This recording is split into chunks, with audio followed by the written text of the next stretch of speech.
Time for Type 40, a Doctor Who podcast from the Spacebook for the Fandom Podcast Network. Happily hovering over as much of the Whoniverse as possible, the past, the present, and the future, here on your free-speaking, big-thinking show, 15 incarnations of the Time Lord. Well, 15 and some change. 61 years and counting. Whenever, wherever, and however you started your journey with the Doctor, we know you'll get something out of each and every trip. So my guest on this date, the 9th of August 2025, here on Type 40 for Doctor Who Podcast Day, is Ken Deep. Now, you may know him as compere or interviewer at one of heaven knows how many conventions or fan gatherings over the years, or as the tireless organiser, it seems, of both Long Island Who and Long Island Trek. Oh, maybe. Maybe you've seen his name on covers of popular Doctor Who short story collections he's edited with David Bushman in recent times. He's here with us now, though, representing the very founders of the Who casting space itself, as one of the team on that original Doctor Who podcast, Doctor Who Podshock. Welcome back to Type 40, Mr. Ken Deep. Hello. Thanks for having me, Dan. It's always nice to be with you.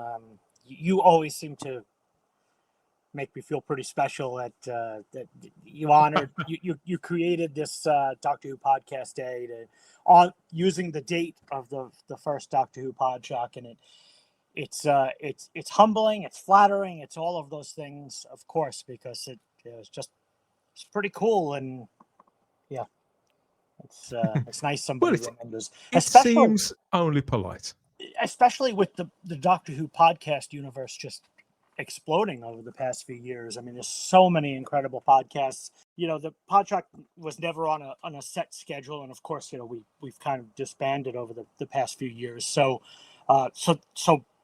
Radio Free Skaro is about, you know, this time next year we're going to be honoring them and 20 years of weekly podcasting. That's incredible. And then like Toby Hayter, just in, you know, the depth and the amount of guests that he gets on his shows is incredible, and the way different podcasts unite people or find a subject to talk about that no one's spoken about.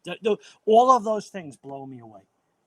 Find your niche, find your groove, find your people, find your voice, and then you find your path, don't you? Your path through to glory, to whatever goals one to set for oneself. And I mean, I guess it's kind of like Doctor Who itself and the show that we found our tribe as humans, right? Like you and I are in the same tribe of, we like Doctor Who, so we can speak a common language to each other that, you know, we can talk about Daleks or Telos or whatever we want, and we get the references, you know. It really is that simple, isn't it? That sort of wherever we are from in the world, whatever our upbringing and whichever component part of Doctor Who was in our formative years or early adulthood or actual adulthood or parenthood, you can find Doctor Who at any point in your life, can't you? It's sharing what it meant to you, how it affected your life, and what you see reflected in it. I always think that people's subjective connections to this show are endlessly fascinating. Yeah, and I think it's what's really amazing now as we're getting older, sad to say. Speak for yourself. It's now generational, right? Like kids, even grandkids. Yes. You have something to pass on. I mean, my dad grew up in the 40s and 50s, so here in the United States, toy trains were a thing. I mentioned this from time to time. My dad was a toy train collector. He liked to build layouts and all that kind of stuff. And as a kid, he pulled me into his passion. And although I didn't particularly stick with it, I mean, I still have a soft spot for trains. But I learned how to embrace my passions in a constructive way, to help give me an outlet someplace else to go. You know, outside of school and work, I could go to Doctor Who for some escapism. Quite right. Is the train connection to your childhood, is that one of the reasons that you travel so much? Because you're talking about me, humbling you earlier on. I feel humbled by in your presence, really. You've only just got back home, haven't you, from yet another trip here to England, to Great Britain. You know my country better than I do. You really do. Well, Britain is great. I mean, you have to come and visit, right? Yeah, I love the UK. I love Europe in general. I mean, Germany is probably my second favorite place to visit, and just the history, the culture, and the thing. One of my closest friends, Billy Davis, who's the program director of LI Who, when I first started traveling about a decade ago, he said to me, "You're going to come back a changed man. It's going to change you. It's going to broaden your horizons." And I knew he wasn't lying to me, but I didn't realize how profoundly it would happen upon my return. When you've been a stranger in someone else's country, when you have to hold a passport or you don't speak the native language, it's humbling a bit. You tend to have maybe a little more sympathy for people visiting your country who don't speak English, and then you just kind of like, all right, I've walked a mile in those shoes. So that was probably, a very profound thing. And then of course, I just love coming to the UK because I've watched it for so long on television. So everything I see, people do the same thing when they come to New York. They come to New York and they go, "Look at that! That was in this show and that was in this movie," and all that kind of stuff. And New Yorkers, of course, are like, whatever. And I'm sure Londoners are the same thing. But I get there and I'm like, that was in James Bond. That was in Doctor Who. Like, you can't help but be like that when you're not from that area. And it still doesn't get old to me when I'm there. Do you count yourself as an Anglophile? That word, Anglophile? I am an unabashed Anglophile. Yeah, absolutely. And I don't have, to the best of my knowledge, I mean, I haven't done any of those 23andMe things, but as far as I know, I'm Italian and Polish. So, I don't have any English or Scottish or even Irish in my background, to the best of my knowledge. So I don't have a connection to the island other than a sincere enjoyment of your entertainment forms, from rock and roll to television and movies, but also just the people. I mean, we're divided by a common language, as we know. But Doctor Who, for me, has also been something that has opened up my world, because especially in the age of internet and social media and things like that, we connect with people all over the world who have the same interest. I mean, I have friends who are Doctor Who fans in Russia, in Turkey, in Germany, in Korea. It's just, to me, to Australia, New Zealand, these things blow my mind. That's the other side of the globe. That's why I keep saying it's humbling, because it's just nice. It's a nice feeling. It's a nice feeling to be in that community. Although we also have, like all communities of people, we have our own problems. The arguments over things that we like and dislike in the show. Do you like Russell? Do you not like Russell? Do you like the current Doctor? Do you dislike the current Doctor? You want it on Disney? You don't want it? We could go on and on about that. Does Davros actually have legs now? The controversies are endless. Yes, it must be a curious thing for those outside of the bubble. I always think the other people in our lives. It's a blessing, therefore, that we can connect in the way that we do through various devices of various sizes we keep about our person or in our home to shorten this distance just a little.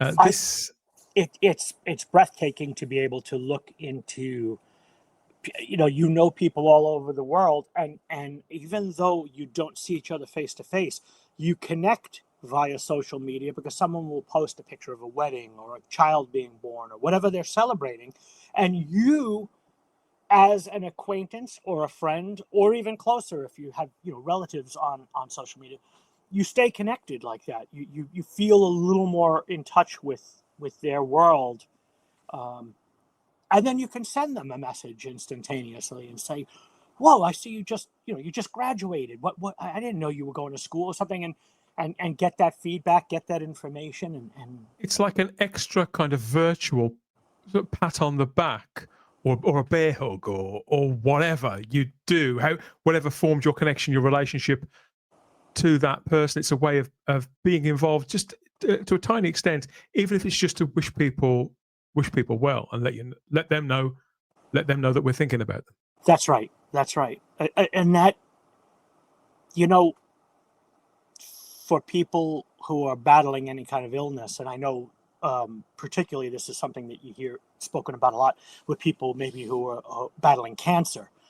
The whole thing is about a positive attitude, and you get that support even without someone being there physically, because people are maybe reaching out to you on social media. Now, there's plenty of evils when it comes to the internet and all that kind of stuff. But I try to, like anything in life, I try to take a positive approach to it, because I like the idea that my convention friends, the conventions I go to around the country and around the world, I can stay in touch with those people. It's just, to me, is a blessing. In the 80s, when I was a kid and we were in Doctor Who fandom, you might, if you were lucky, have one pen pal, two pen pals, who you'd hear from, like, maybe once a month, and hey, we just watched Mark of the Rani, and like something like that, But that was about the extent of it. It couldn't be too much more instantaneous, or it could be substantial, but it wasn't that instant feedback. And they were fleeting moments of what we could share, how we could share it via the postal systems, the price of a stamp, right. And whatever you could scribble down on two sides of Basildon Bond. That's right. Well, for those who were like to write celebrities and their favorite actors and stuff, I knew that Anthony Ainley was famous for pulling out pages of scripts from the show and scribbling his note on the back of scripts. So really? The fans not only got a beautiful note from Anthony Ainley, who was just charming and so gracious with his time and his thoughts, but then to flip it around and it's it's like a page of dialogue from an episode I'm sure we all have memorized, Yeah. But those kind of things are very sweet. They're touching. We get a little of that now too, still. Not maybe not in that way, but in other ways. Yeah. There was an intimacy at play. I mean, you could say that the written word, that writing someone a letter anyway, of any length, is really quite intimate when it's one's own handwriting delivered through someone's letterbox and then they reply to. It was a different kind of connection, I suppose. And as you say, I choose not to fixate too much on that which we've lost, because I think that the switching up of things, generally speaking, we are better off for it than not. I agree with you. I think that the positives outweigh the negatives, of course. And it's funny, we're talking about technology and society and not even Doctor Who in this discussion, even though it's so central to fandom and what we do. But I do believe sincerely that we're better off. I'd rather be living in the Jetsons than the Flintstones. That's what I always say. I'd rather meet George Jetson. I think that's way cooler than sliding off a dinosaur, as much as I love the Flintstones. There's something about, I think one of the things that attracted me to science fiction, maybe you as well, is that idea of living in the future. It's one of the things that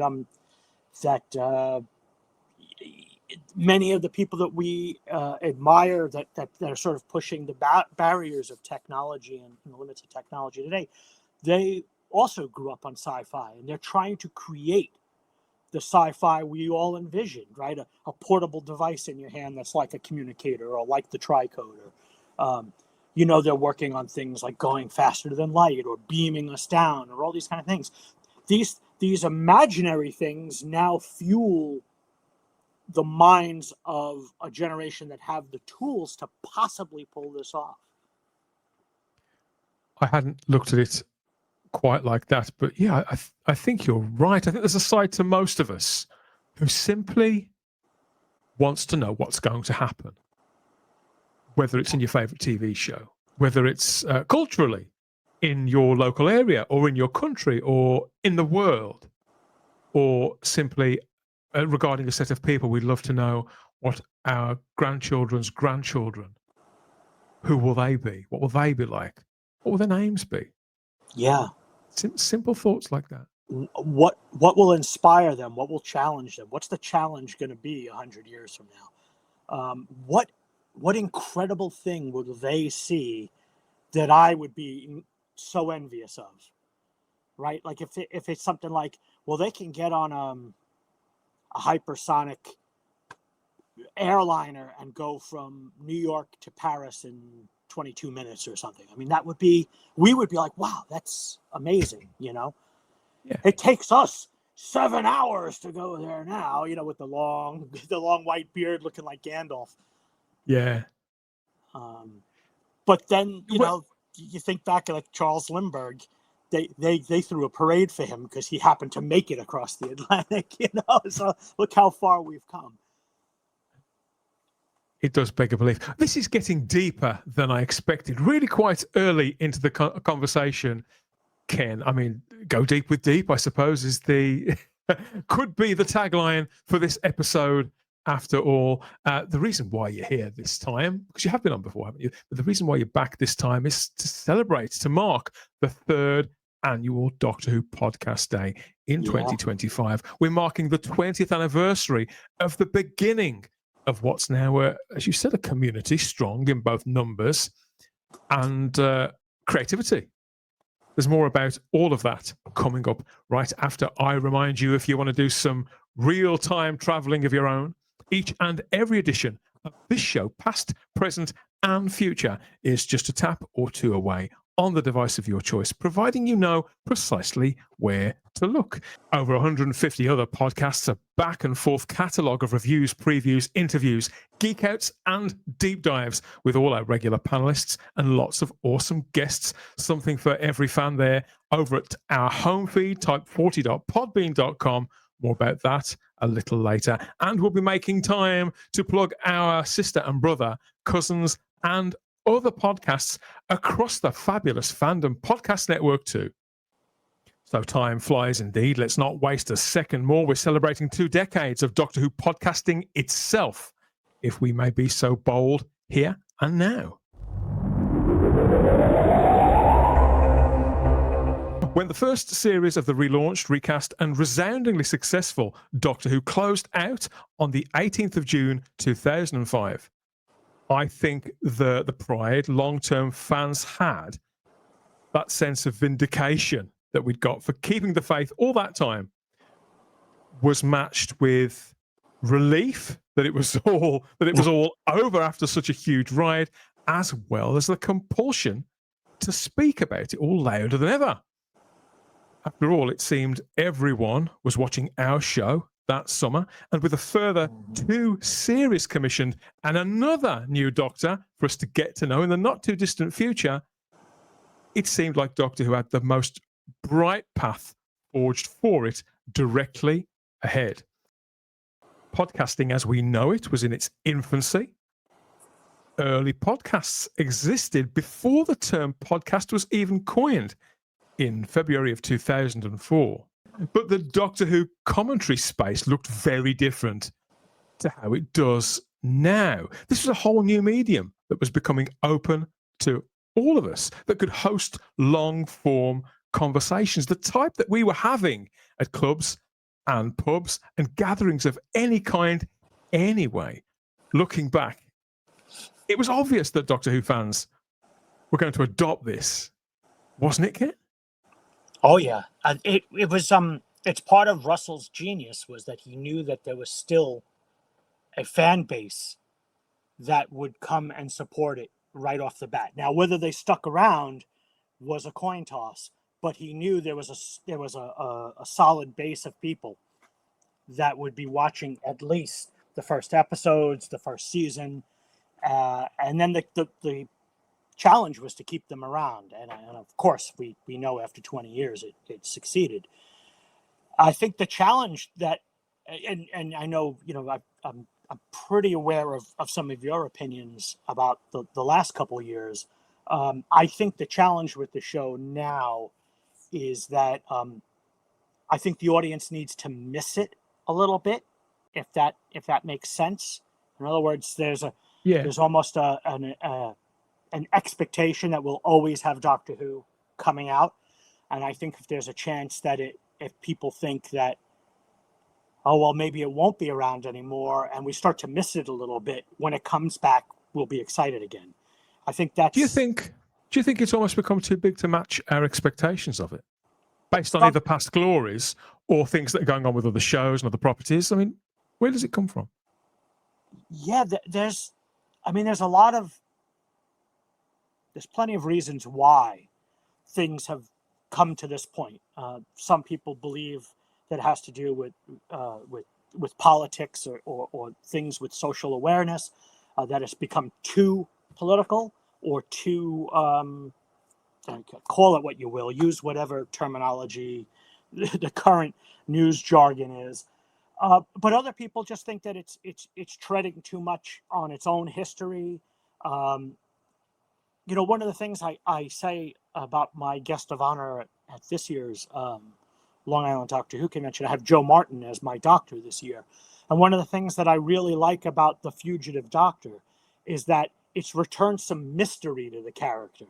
I remember during Sylvester McCoy's era, some of the criticism back then was, we're learning too much about the Doctor. Well, you thought you knew something then. Wait till you see it now. And there is some truth to that, because in order to keep people locked in and engaged, you have to give them some breadcrumbs. The problem is, after 60 years, there's a lot of breadcrumbs. We can make the bread now.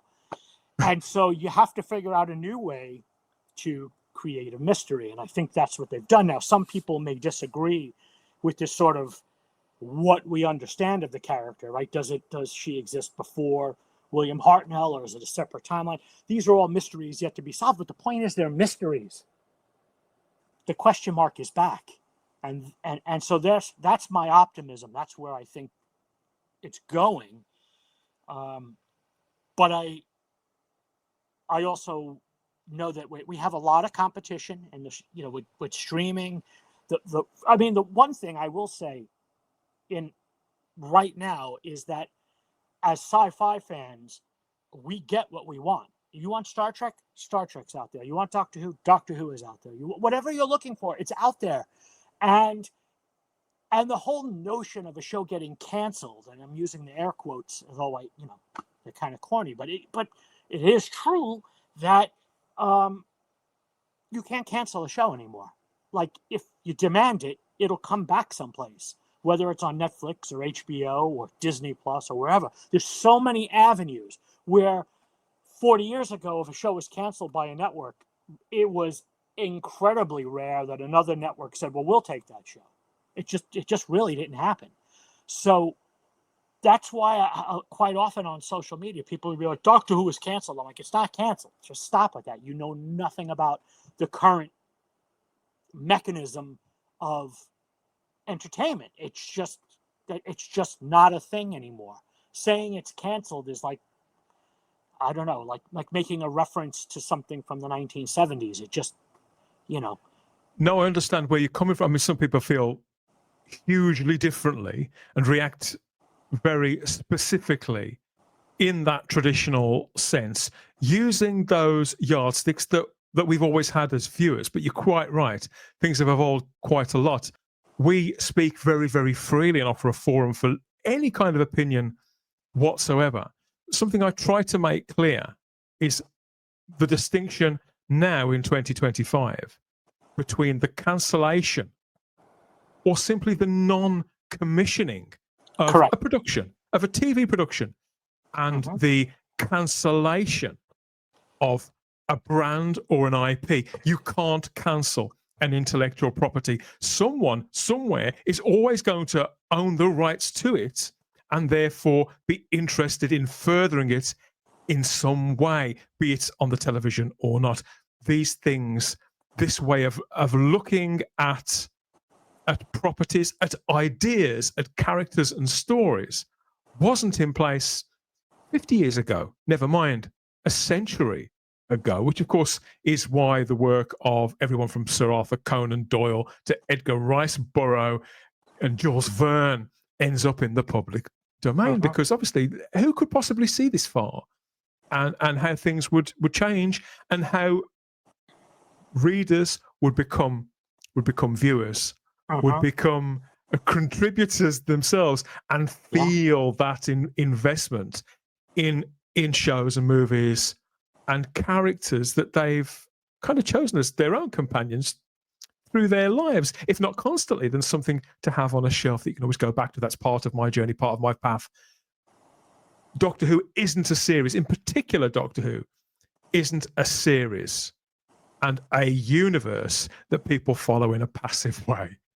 Yeah, you're entirely right. And we, as fans, for a show like this, now this is not a disposable show that people watch for a quick entertainment and move on with their lives.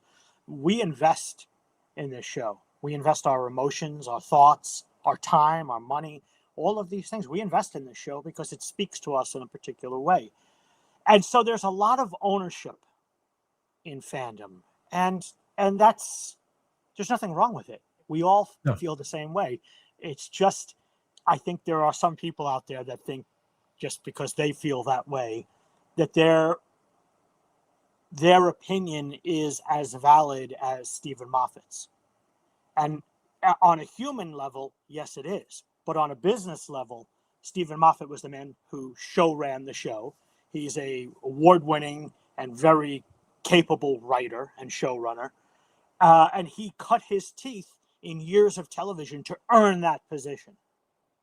And some fans who haven't earned that feel that their opinion should be on par with that. And unfortunately, that's one of the downsides of the internet, right?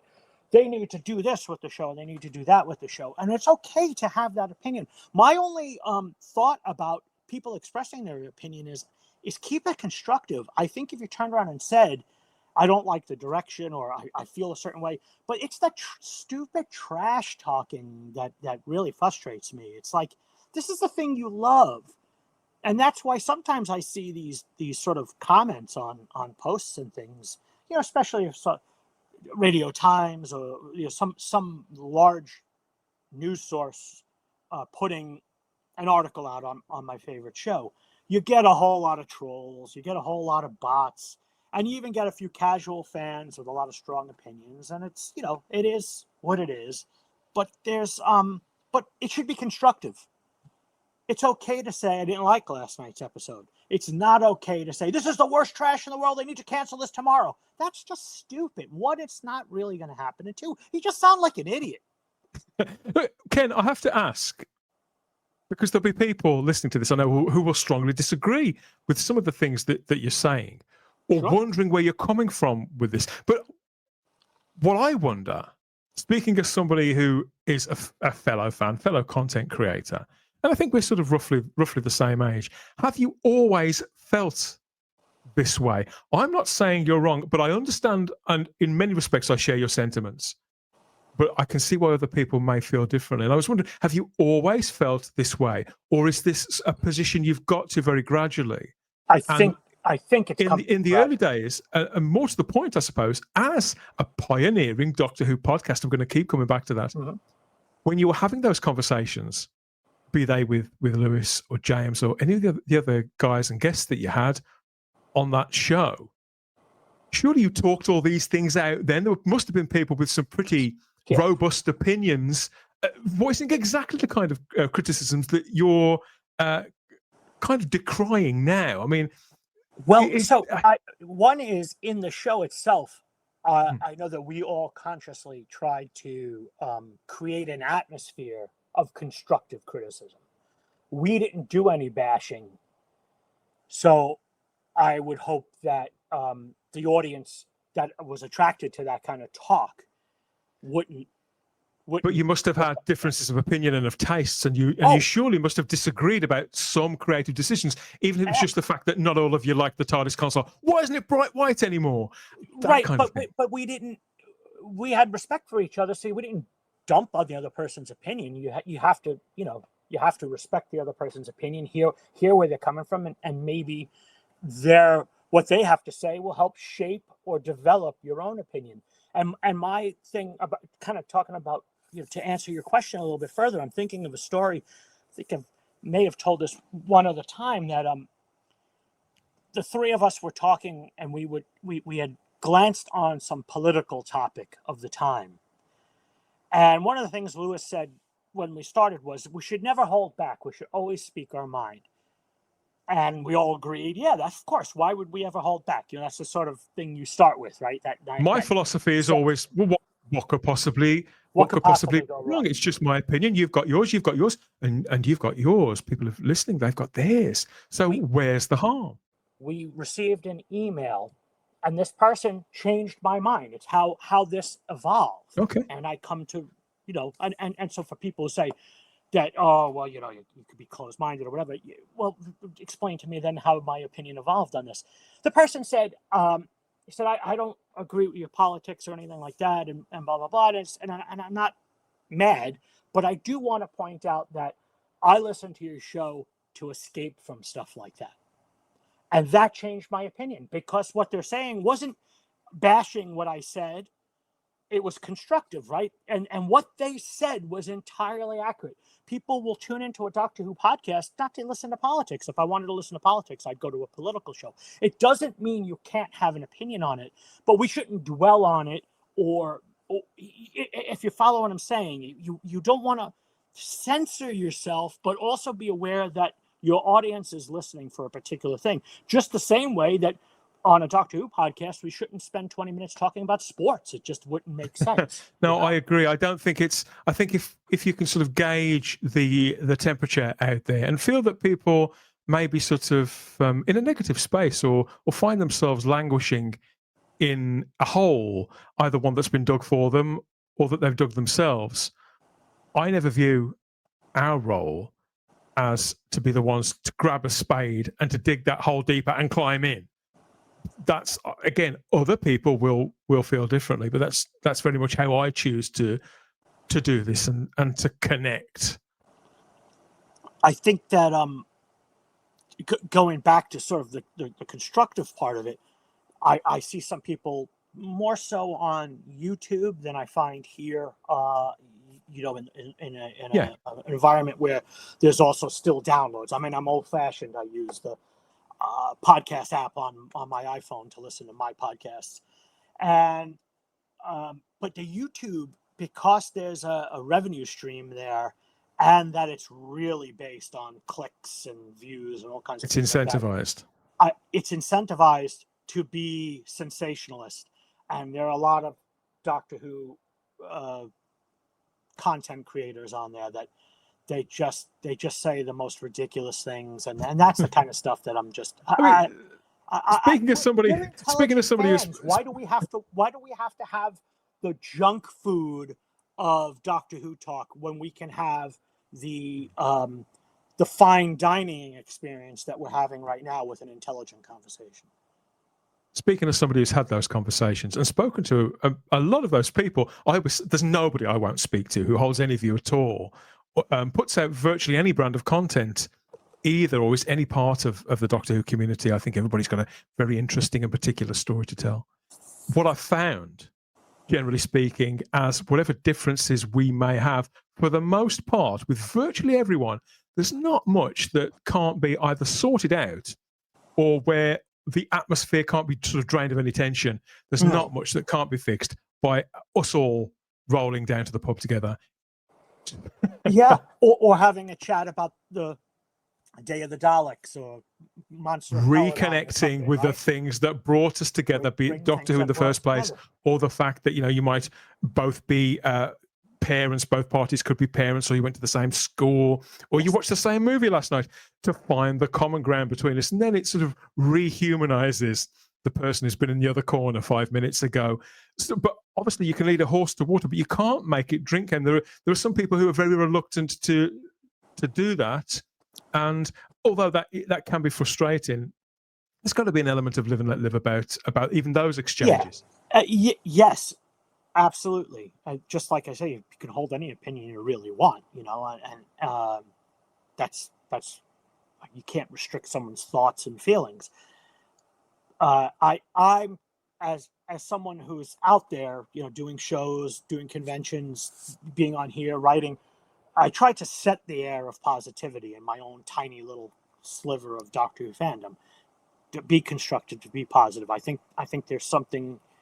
I think we have to set that tone. We all have to continue to try to do that, because just like we talk about the monetization of sensationalism, let's face it, the divisions in our politics start with financial considerations, because governments are enemies, people are not. And this is going back to that food on table, money in wallets, that kind of those basic everydays. That traveling, broadening the mind. When you go to another country and you meet someone from another country, and they welcome you to their place. When I say welcome you, I'm not talking about them bringing you into their living room or something, but just simply treating you with courtesy and being nice or whatever, or welcoming you to their restaurant or their hotel or whatever. You can't help but like someone. It's tough to hate someone's guts who is standing in front of you, unless they're actively trying to kill you. I think, I don't know. I hope. In Star Trek, there was a famous line Uhura said once. I'm going to paraphrase it because I don't have it committed to memory, but I hope I get it right. She said, "In the future, we've learned not to fear words." And I know words are powerful and they can be damaging, but also at the same time, they're not physical. And so I think, we do need to put up some kind of emotional wall sometime and not let that through. I was picked on as a kid, so I'm used to people hurling things at me verbally. And so I guess maybe it's just because I developed a shield pretty young. I hope it's kind of thick. I mean, I'm certainly far from perfect, but we all cope with it in our own way. I think a lot of the answers to those sort of interpersonal conflicts, day-to-day conflicts, and even differences of opinion or politics and tastes can, again, largely be put into perspective when we realize that, the other person, their opinion is just as valid as ours. There are other factors. I've had bad days. You've probably had bad days. Maybe they're having a bad day.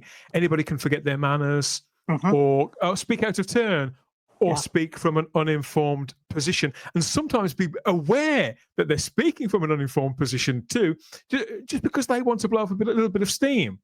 Right. Sometimes that's their responsibility. Sometimes it's because somebody else or something else has taken them there.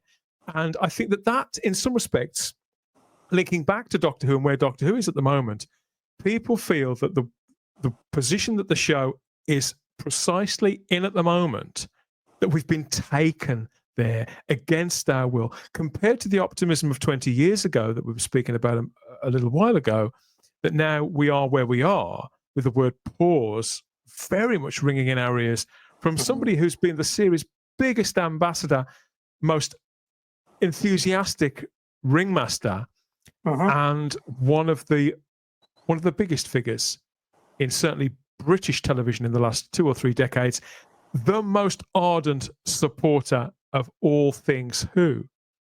And to some extent, there he is, having seemingly turned on a sizable proportion of his own viewership in the things that he believes, the things that he says, and the tone in which he's using to speak to us. I think that's some of what you're seeing is a reflection and a response to that. Some of it is people being a little bit belligerent. I think it's a unmistakable, sizable now proportion of the dedicated fan base, and more importantly, Ken, that the casual viewership, which still makes up the bulk of people who watch Doctor Who, certainly in Britain. Well, I don't have any particular issues with some of the things the decisions he's made recently. I know you and I differ on this, but I will say in some ways, not all. In some, you have to listen to what the people want. As a showrunner of a convention, we listen to what people want, and then we give it to them. So I think there is a certain amount of hubris involved with RTD now, almost like, no, you can't tell me what to do. I'm the showrunner.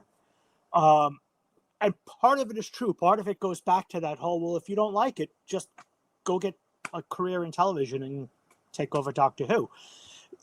That is a little egotistical But I also think I take a little of what you're saying. I really do agree with, if he listened to what the fans want, pull it back a little and go back to the basics: storytelling, gentle metaphors, gentle analogies. You know what I mean? The sort of green death eco message, where it's like, well, we should really not pollute, like, and leave it at that. Topical, You don't have to keep banging not the hammer on. political. Unite people, don't deliberately divide them. Speak to them, but don't lecture them. Yes, and that part I do see your point, and there's a case to be made for it. I don't. It may be because I have similar politics to Russell that maybe I'm more forgiving. But if someone doesn't, we shouldn't alienate them. However, I do find it curious, and it happens with Doctor Who, and I see it happen a lot with Star Trek, a little now with Star Wars as well. It's always fascinating to me when you see like a Star Trek fan say, when does Star Trek get woke? And I think to myself, when the pilot episode aired, like, the show's always been groundbreaking on it with some social message. But maybe back then, and this is what you're saying about not hitting it too hard with Russell, maybe it was done under anesthesia back then, right? Cole Porter, he stuck in little subtle messages in his music, in his shows, and you didn't realize it that you were getting the tooth extracted under anesthesia, right? The next thing you know, Right. you've learned a lesson when you didn't realize you were learning a lesson. And I think there's something to be said of that, because to me, one of the best parts about science fiction is metaphor storytelling, right? Slipping the message in, using the trick, the disguise of science fiction. Soylent Green, right? Soylent Green has a particular aesthetic and message, but it's couched in an adventure movie, really, a thriller, Yeah. But when you come away from it, you go, there's no way we'll ever eat people, and then you're like, maybe we would actually. Well, so films like Soylent Green, stories like the ones offered in a lot of those classic sci-fi movies, and in many cases the novellas that they were based on, they offer ideas. Yeah, they're not as instructional, I think, and this is something that Star Trek has always, at its best, certainly back in the 20th century, did deftly. I was fortunate enough to interview the great Melinda Snodgrass a few years ago now about Star Trek, and we were specifically talking about the episode The Measure of a Man in season 2 of The Next Generation, and how, now you could say that episode comes to its own conclusions, but throughout the course of that 48-minute teleplay, Miss Snodgrass explored several avenues of thought connected to that core idea that it offers. That's obviously in Star Trek's senses, it was always to reflect a part of humanity, and there was always that sort of quasi-humanistic side to so much of it. But it handled it so well, and then it left it sort of hanging in the air. It does offer its own conclusion of sorts, but still leaves you with questions. You can decide for yourself which side, in effect, you would be on, the decision that you would make, whose case you would argue. It's a little harder to do that with Doctor Who efficiently and cleanly, because firstly, I think Doctor Who's a fantasy show and not a science fiction show. Right. And secondly, the demographic is ever so slightly, purposefully, differently balanced. So I think people respond to it in a different way. And when you hit that tissue with a blunter instrument than need be, my God, you feel it. And I think that's what happens. I think audiences feel it. I think parents in particular pull back from it. They resist it. And people who are invested in a particular version, because I think most of us have very subjective and particular versions of the show anyway.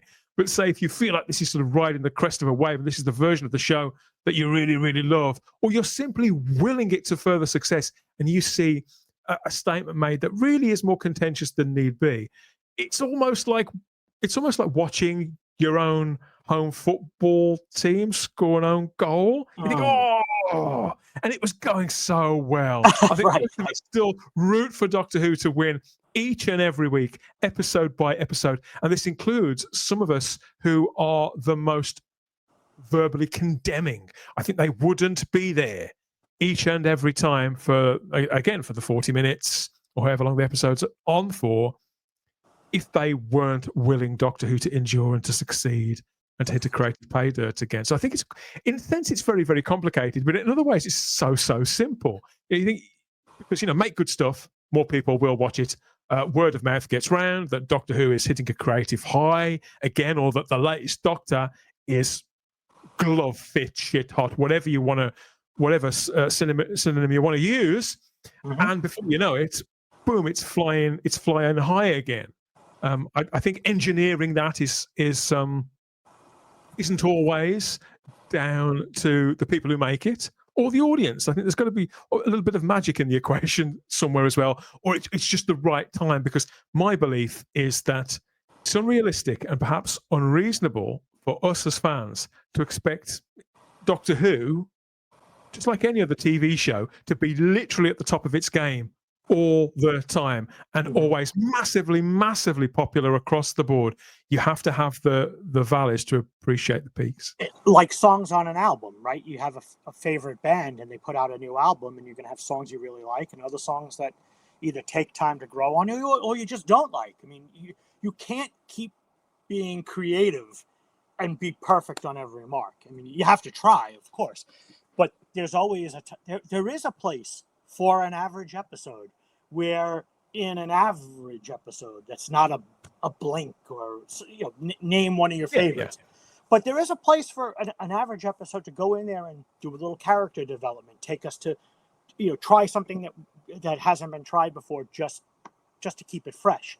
I remember the X-Files. They're such a serious show, but once in a while they put a humorous episode in. You have to break it up from time to time, because it's almost impossible to sustain that other, that rigor of heavy drama. I wanted to point out something that you were mentioning. It made me think of something. When Russell first brought the show back 20 years ago, one of the things that he did perfectly was that he slowly, he didn't alienate people who were coming to the show for the first time. There was a little bit of backstory, but not that much. He didn't rush in with all the lore and all this kind of stuff. And I'm shocked that when bringing it to Disney Plus, he almost just picked up the baton as if everyone on Disney Plus would have known what came before it. And I'm a little surprised that he didn't do another reset like he did with Rose on some of those early episodes to ease us back in. Now, I know they had to get some anniversary stuff in, but I'm a little puzzled that they jumped in so hard over his 2 seasons with Ncuti to just go lore, how much of this fan service was going on, when he deliberately held back on that in 2005, because they learned from the 96 movie that the audience was confused as hell after 20 minutes because they didn't know why Sylvester McCoy turned into Paul McGann. So there was a valuable lesson, and he didn't actually take his own advice on that and kind of replicate it for Disney, almost like a reset. Okay, do some anniversary things, then take a bit of a break and sort of do a relaunch. I'm a little puzzled as to the choices made there. Could it be that in that instance in particular, for example, that, and I think this could be writ large to the entire thing about where we find ourselves now with everything on pause, could it simply be that too many cooks do spoil the broth, and those instincts that he had to restart the show only a year or so since the last sort of proper tenure had wrapped up, those instincts were initially probably quite right. But as the production process went on and more people got involved, had their say, that which at the time seemed perfectly reasonable. For example, the Disney notes came back for the Church on Ruby Road saying, we don't meet the Doctor until nearly 10 minutes in. We need to see him before that. So Russell writes in extra stuff with the Doctor and a giant inflatable snowman and a kilt and a policeman and a this and that. And there's that first, and then we see a little further in the Doctor, as played by NCUTI GATWA. I think how much better it would have been, how much more enigmatic it could have been, and would have set a tone for a new era if our first sight of that new Doctor would have been exactly as Russell originally intended, how he envisaged what his instincts were telling him. Was if that figure of this very sprightly, enigmatic man with that great big smile, huge leather coat, was seen galloping across those rooftops there to jump onto the rope ladder to try and save that baby, and to reach Ruby, who was hanging in midair. Incredibly heroic, cinematic stuff, and the right entrance for that Doctor at the right time, in the same way that Chris Eccleston simply reaching for Billy Piper's hand and saying that one word run was back in 2005. Now, wait, for my Russell haters who are right now in the comment section saying something about, see, I told you, Russell, blah, blah, blah, blah, blah, they got notes and Disney's ruined it. Let's keep in mind that the 11th Hour had the exact same notes, not from Disney Plus. It was supposed to open with Matt Smith popping out of the top of the box, and instead they shoved in 4 extra minutes, because why is the 11th Hour 64 minutes? Because they added 4 minutes at the beginning of Matt Smith hanging and screaming on the bottom of the TARDIS for no reason. Then the same note was, we don't see the Doctor until 6 minutes in, or some BS like that. And you know what?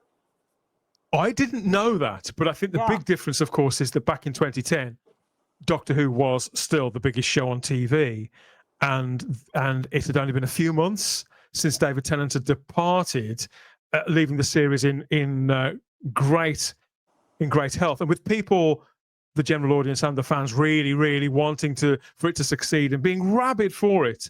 That's a very different place to that which it found itself at Christmas of 2023. Yeah, I mean, all these things, no show is made in a vacuum, you know, and you I always say exactly that same thing. Now, however, to the letter.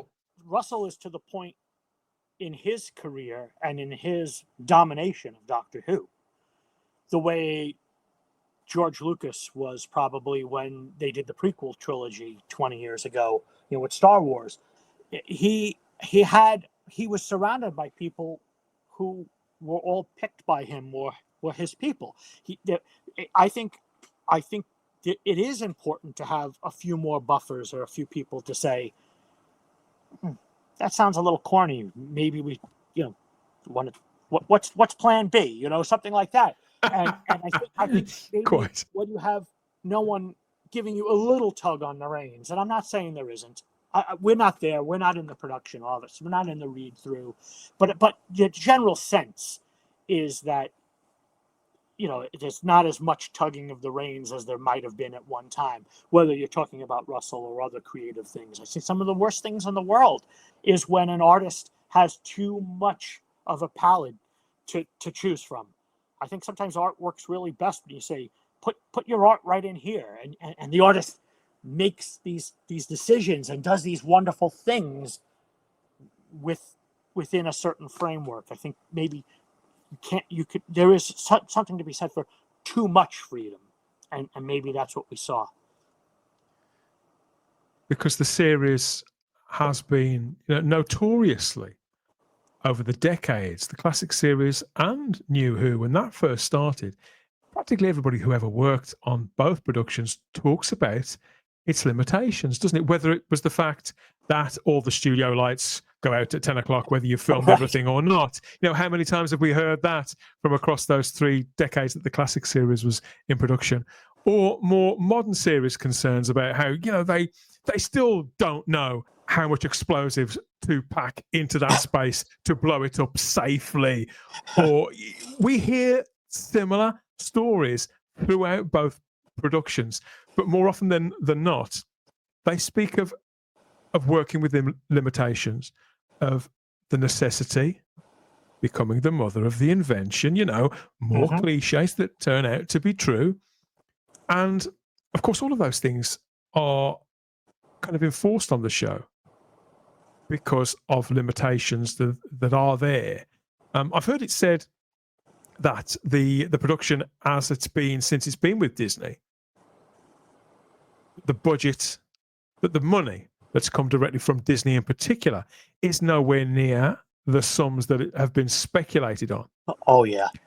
That being said, watching these episodes roll out over the last couple of years, I'm not convinced that the money's been particularly well spent, however much it is. Well, I know that one example of where Disney had certain requirements that they had to spend money on was that it had to go out in a higher resolution. The show was already being shown and things like that. So now you have to render your special effects, with more time, more effort, more money. Doing all that stuff it costs. So you're taking some basics, like a shot of the TARDIS flying, and you've suddenly doubled the price of it. For a fact you can do it for this much, and now they want you to spend this much on it, and you're like, well, damn, that's just a waste of money. We know we can do it cheaper. Yeah, but Disney needs to show it in a certain, Do you remember in the episode that everybody else hates and I loved, Space Babies, that opened season 1? You're the guy who likes it. I absolutely love it. But in that episode, if you remember, not only do we get 4 minutes where the Doctor and Ruby go off to a prehistoric Earth, and there's the thing with treading on the button, all of that beautiful special effects work and screen time eaten up for one gag. For one gag.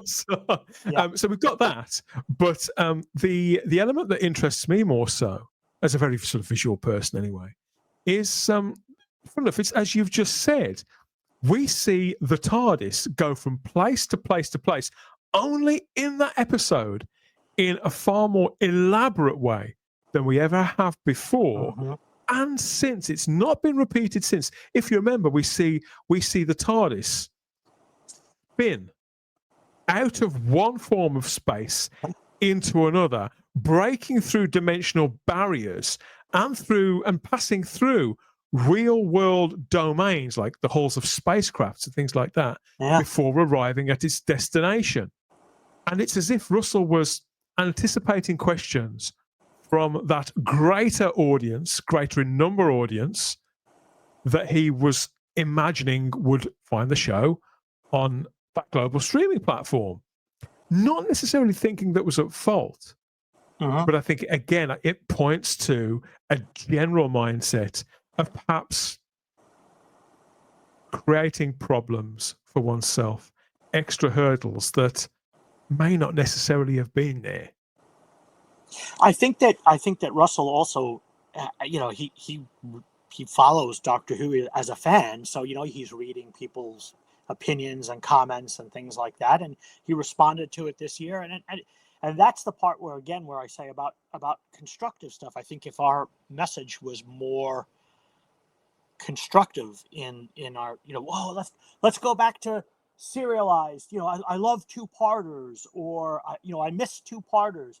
I like it being more straightforward storytelling and less, like you say, less political or something like that. And it wasn't just bashing.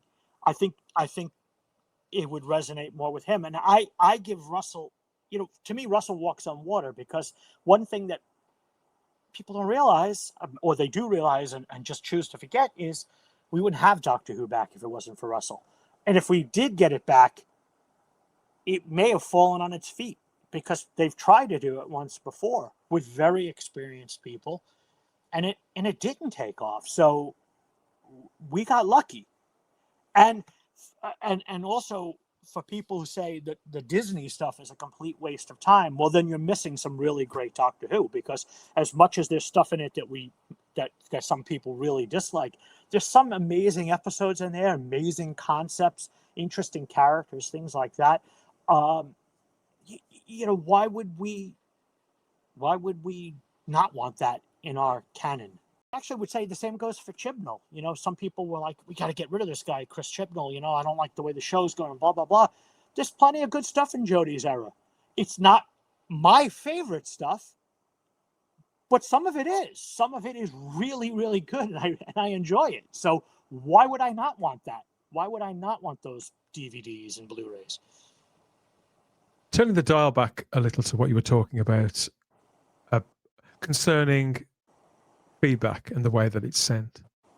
Is part of that because the responses that we are offering and the exchanges that we're having are often literally instantaneous before the credits have even rolled on an episode. So before we've had time to really process what we've seen, right. to consider our P's and Q's, to listen to others. I'm not necessarily suggesting that this is a bad thing, that things have evolved to the place that they have. But I think that, as with most things, we are where we are now as regards communications. We're passing through this stop on our way somewhere else. Things need to evolve. And I think that in many respects, none of us were aware what the power of social media, which isn't the root of all evil, Right. not all. Right. None of us were aware where it would take us and what it would bring Well, out in us, the sides to our nature, for better or for worse. And so those responses and that feedback, which you think, oh, you know, and if you follow a Russell or any one of a number of people connected with Doctor Who, either now or way back then, sometimes you can bear witness to whole exchanges that happen on people's social medias, even their personal accounts. And you think, and you read what somebody else has said to that public figure in many cases, and you think, who would say that to another human being? Well, they wouldn't say it face to face, which is what I always say about conventions, right? I remember Stephen Moffat and Chris Chibnall, when they both made their appearances at Gallifrey 1, I'm sure they had some concern that, well, aren't the fans going to like throw vegetables at me on stage or whatever? And then they get there and there's no one who will walk up to one of them face to face and go, your show sucks. They just don't, it's not what human beings do. Even if they hated what those people did to the show, it's just... But when that's at the forefront of one's mind, directly after, and people feel there's a distance there. I'm not even suggesting that people shouldn't say those things, because each user, just as you or I, we choose to have a presence on those platforms. They're public spaces. Whilst nobody puts themselves deliberately open to be literally abused, I think by being present on those spaces, particularly if we're public figures, we are inviting a dialogue of sorts. But I believe it's up to each of us to mind those P's and Q's, to speak to others as we wish to be spoken to ourselves. Civility over the years, as someone who is a fan of history, civility seems to ebb and flow, like many things, you know. In different times, I always hear old people, especially. I'm an old person, so I'm not being ageist. I'm already old. They'll always be nostalgic about the past, and it was better back then, and it really wasn't. It was just as shitty back then as it is now. It's just in different ways, you know. It's what we focus on. We focus on certain things now that are not civil, but then there was times where different things weren't civil, or maybe they were hidden, or kinds of, you know, there's more to it than that. I also, you had brought something up. You and I are roughly the same age, and you know, we've been in Doctor Who fandom for a long time, so a lot of the things about being a little bit older and in the fandom, and I'm sure there's even fans older than me that remember further back, we've seen a lot of different things, and you know, history repeats itself. So the show's been on hiatus before. We had that in the 80s, and if whatever you think of, we've gone through it already. And so one of the things that I've learned about going to your point about that instant feedback, the credits are rolling and we're already expressing every view on the episode as if we're experts. Hindsight is everything. You notice how all we have to do as fans is turn around and look behind us at some of the things that we were around for. I remember the Sylvester McCoy years when fandom was destroying itself, destroying the show. The show is terrible. It's so cheap now. They've chopped it in. ever since the hiatus, they're doing less episodes and blah blah blah. There was all kinds of stuff that was just self-destructive, both in fandom and on the actual production. And what happened? The show got canceled. So we've been through many of these changes before, but now here they are releasing the Blu-rays of the Sylvester McCoy stuff, and there's a nostalgia for it. There are people who Sylvester is their doctor and he walks on water. Ken, if I say a word of criticism against the Sylvester McCoy doctor, not so much the era writ large, but certainly against his doctor on my show, bear in mind that I am a Sylvester fan. I always liked it back then. But if I say a word against him, people get very, very defensive. I co-sign everything you've said. And quite regularly now, I speak to people who are who either came along after us, in which case they've just heard it from secondary sources, or I speak to people sometimes of my own age who watched it at the time, and it's as if they've kind of revised what actually happened and forgotten. As John Nathan Turner said, the memory cheats, and he was 100% right. People were savage about that era then. Even when it turned the creative corner, people were no less forgiving of it in the short term. All of these things, we wear rose-colored glasses. It's like that with music. It's like that with television, with film, with the things that we feel passionate about. How many times have you heard somebody say, "Oh, the music today is nothing like when I was a kid"? Well, of course not. You were a kid. 30 years from now, there are people who are kids today who will be thinking of what they listen to right now as classic. It's just the way it happens. It's just the way it happens. And the same thing goes for the people who always want, well, there'll never be another doctor like Tom Baker. Yeah, because you were 6, you idiot. I think that what people... You're 106 now, and you're going to try to look at it like you're a child? To some degree, I agree with what you're saying, but I think what frustrates people, I speak to a lot of people across both the live stream and the podcast about this kind of stuff, and a lot of people feel that it's a combination of when you're watching the show, willing it to succeed, and in many respects I feel that a lot of us will put our own personal tastes kind of on a back seat if we know that the show is broadly successful and reaching the most amount of people. So it's not my Doctor Who, but it's Doctor Who and people love it, so who am I to...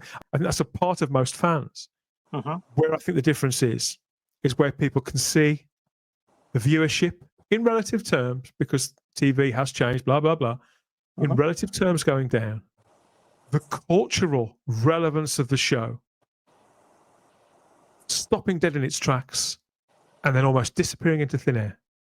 I think that's what raises tensions, and that's what gets people looking back to their own childhoods when they remember not just the series themselves, which may have been exactly the brand of storytelling, the version of Doctor Who that appeals to their sensibilities, but I think when they're aware that the series is on the tip of everybody's tongue for the right reasons, when the person playing the Doctor is seen as however you want to look at it, whether it be an ambassador for British television, for the British generally, for the genre, or somebody of enormous cultural significance who may win a dozen NTAs, get an OBE, open Blackpool illumination lights, or go and open a hospital wing, or something like that. I think we all know when the thing that we follow is malfunctioning to some extent, even if we can't always articulate it in the most rounded way, or in a way that even reflects how we're feeling. Right, they may not be expressing it correctly. Yeah. And so if the only thing you feel you can do is to kind of lose it a little bit, particularly if you're sat in your own armchair and you're on your smartphone, or you're on a call, or you're a Zoom call, or you're appearing on a podcast or a live stream or something. It's like, this is my moment. I'm going to have my say. That's how people feel. You some clicks on this, Dan. Don't worry. I don't think that. No, but I think that people in the heat of a moment, I don't think they're necessarily thinking that far in advance. Particularly those who. Oh, I'm second guessing this now. I don't think that's what people feel in the heat of the moment. I think people, generally speaking, are hitting their feels and can't get past that, for better or for worse.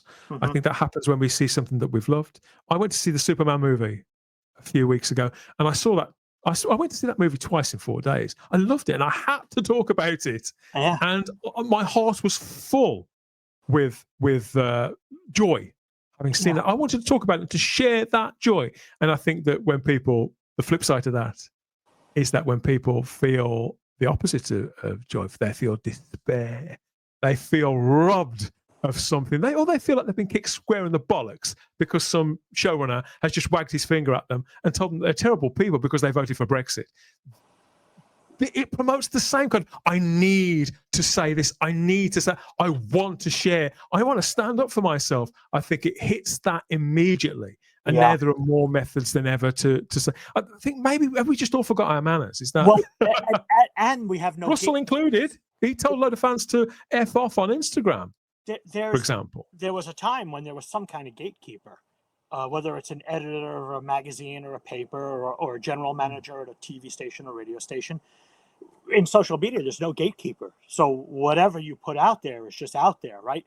One of the things that I try to do in on the professional side, when running the convention, if someone posts a comment or something that gets me a little worked up, I don't react to it. I try to give a sort of 24-hour rule, come back to it after the emotion has left me and answer it responsibly and reasonably, and particularly as you're not speaking for yourself, you're representing something greater.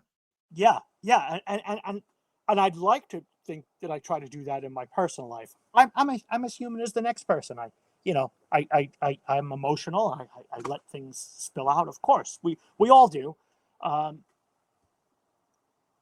want to point one thing out that we've kind of, there's a few times in this conversation we hit these moments where when we talk about social media, there's one X factor in here that I'm curious about. I don't know it for certain, but it was a trend that I noticed when Doctor Who got picked up by Disney.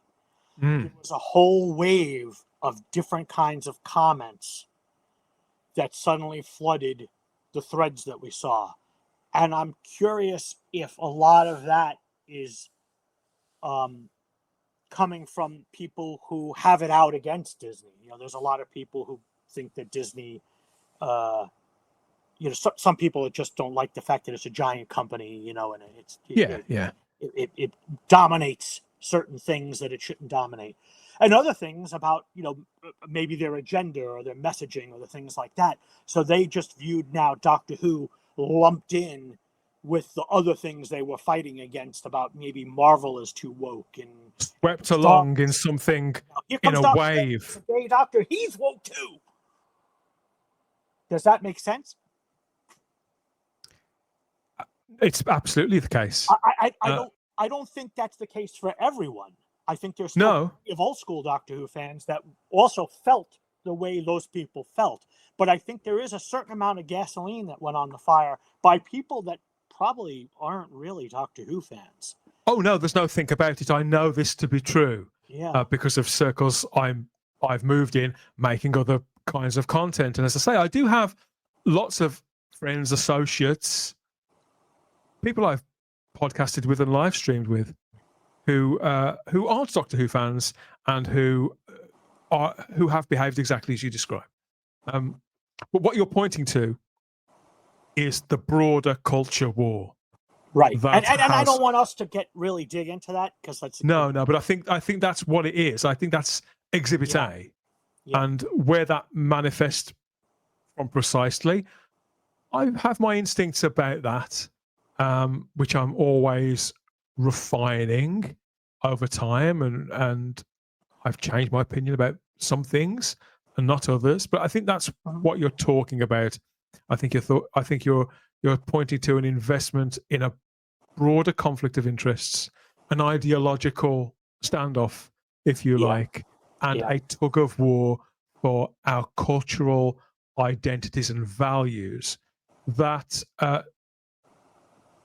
studios such as Disney, the larger studios, and corporations such as BlackRock, places like that, are up to their necks, if not eyeballs in.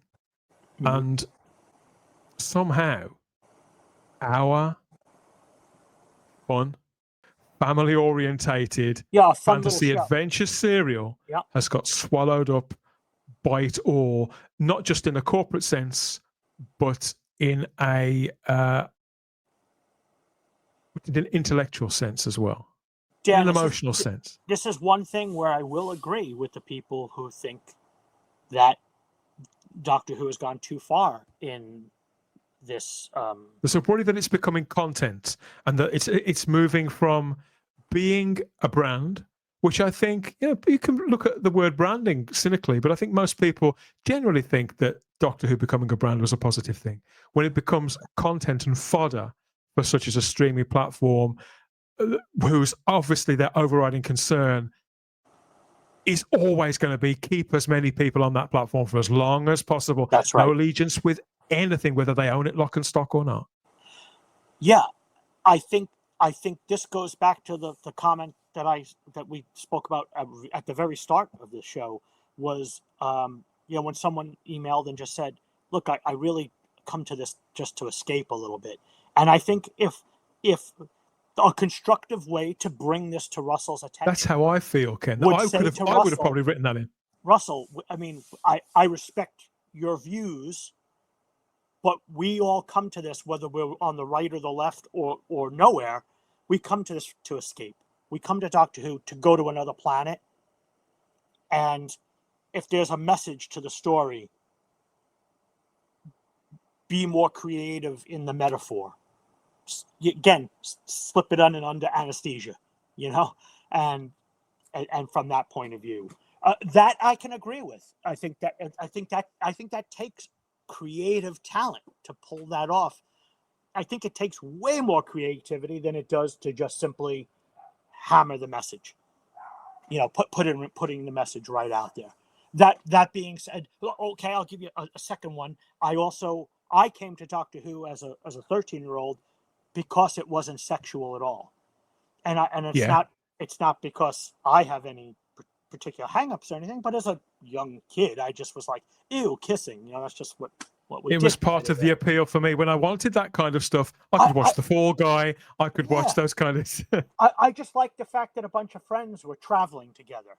I thought that was really cool, and there wasn't anything like that, and it was like, it doesn't always have to be like that. And so I do get the opinion of people who say the Doctor shouldn't really be sexualized. Now, we're also a little bit older, and it's a more modern sensibility. It's going more from a kid show to a family show. It's trying to pull in maybe some teenagers, some 20-somethings. So maybe you got to have a little hint of romance. I get all that stuff. The Grace kissing thing has been litigated now for 30 years. But I also get that I get people's opinion that, well, the Doctor shouldn't really be sexual. Like the fact that he's an alien and the fact that he wasn't that way was part of the mystery, right? Like, well, maybe they lay an egg or something. We don't know what Time Lords do. Like, maybe it's like Jonathan Winters and Mork and Mindy, it's an egg. That's some real deep cuts for you, for my Mork and Mindy fans out there. Something for everybody on this show. Something for everybody, Dan. I think when it comes to those sort of little creases to the show, the make or breaks for some of us are, for others, just not important. I mean, for example, there are a great number of people feel that the Doctor should never be played by an actor who isn't British, right, or isn't Caucasian, right, or isn't male, or isn't, all of these things. And everybody's got their line. Yeah, and I think it quite often what I found is the answers to a great many of those queries and numerous others about those internal dynamics to the makeup of the show often come from the particular time in which we found the show. And there's a really drastic divide, a proper gulf between in just this respect to the people who watched the classic series first and the new series first. There are certain things that each camp finds unwaivable. That's what I found. Obviously, there are some who literally just don't care. Who I've also found there's a group of other Doctor Who fans who don't care who plays the Doctor. They genuinely, as long as the person can string two sentences together and walk in a reasonably straight line, they genuinely don't care who plays the Doctor, as long as the series is telling the kind of stories that they feel it should be telling. So there really are more churches within this than I think any of us really know until we start speaking, having conversations with a broader selection of people from within the community, within the fandom. Dan, are you saying that there's as many opinions as there are Doctor Who podcasts? It may just be. Yeah, it may just be 8 million more. Yeah, let's say there's 1 million Doctor Who podcasts. That means there's 1,000,001 Doctor Who opinions. But and listen, let's also look at it as, isn't this amazing that we actually have this fandom, this community, that we explore these things, we learn, we meet each other. These are the reasons why I'm always so positive. This whole conversation to me has just been amazing. You and I, we have very different opinions about the last couple seasons and things, and yet here we are having a healthy, constructive, adult conversation. Not hurling insults, trying to make our points to each other, maybe broaden our horizons a bit. To me, that's what Doctor Who has taught you and I, Dan. I think it may surprise you how much of the last couple of seasons I did actually enjoy to one degree or another. I was happy to be wrong about one story this season.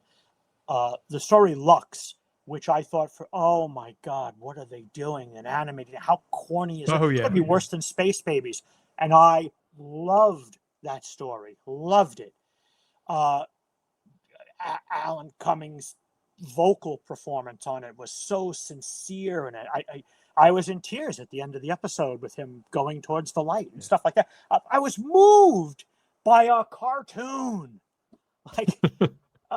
See, any show that can keep going for, be it the full 62 years or the 20 years that New Who has been back on, and still promote that kind of response from a veteran fan. A veteran fan must still have something. And although the word pause hanging in the air still now for a few weeks, where we are now on the 9th of August 2025, it's weighing heavy on the ears. The show must still have some gas left in the tank to do that to you. And there was instances in the latest season which I really felt as well, particularly in the episode The Well, I thought was superb in places. Yeah. And just in the case of the casting of Farida Sethu, I thought she was wonderful, a real find for the show. The fact that it can still do that, it still had more life to it than a great many other shows would that have been on for half the time. And even though I don't feel that it was anywhere near the creative high that it should have been, or that it specifically that it needed to be for the place that the show, the place that the show's found itself in. Yeah. I do, as an optimist by nature, I do look at the things that I did get from it and think, okay, so the investment of 8 hours of my life in watching at least I enjoyed this or that or her or them or. And here's the most important thing, Dan. Did you escape for the time you were watching it? Did you leave this awful world and go someplace else? That's the big bugbear. Because, and this is the problem I had with seasons 1 and 2, come to think of it, that I kept coming back to, is that if ever I did, which was in plenty of cases I did, swept along in a great sci-fi story for 40 odd minutes with some elements I didn't appreciate, others that I really did. I'm thinking in particular the episode Dot and Bubble. I thought that episode was captivating. The way that it was arranged. I know it was a Dr. Light episode, but I felt they fudged that quite well. Yeah. Because I was swept up in the new character, the central character, that girl, that character who was living her life in that world with the Doctor and Ruby interacting through the screens. So I invested in that world, and I could actually saw in that space and the ideas that Russell T Davies was playing with in that story. I thought, oh, we are looking at it from a couple of different angles here. There were genuine thrills and scares, and there was jeopardy in that episode. NCUTI Gatwa, we didn't get his best work in that, but he wasn't as irritating as he could be in some places. Millie Gibson was great, but Millie Gibson was very consistently great throughout most of it. Yeah. And the guest cast were all good too. And it had such a unique atmosphere. It worked its way up to a conclusion. And then what broke the spell for me and what soured the episode was the same. That's the most stark example, but it happened several times throughout both seasons, is that just when he was reaching the conclusion, Russell, in his script, came down on us with a massive ideological swing. And quite frankly,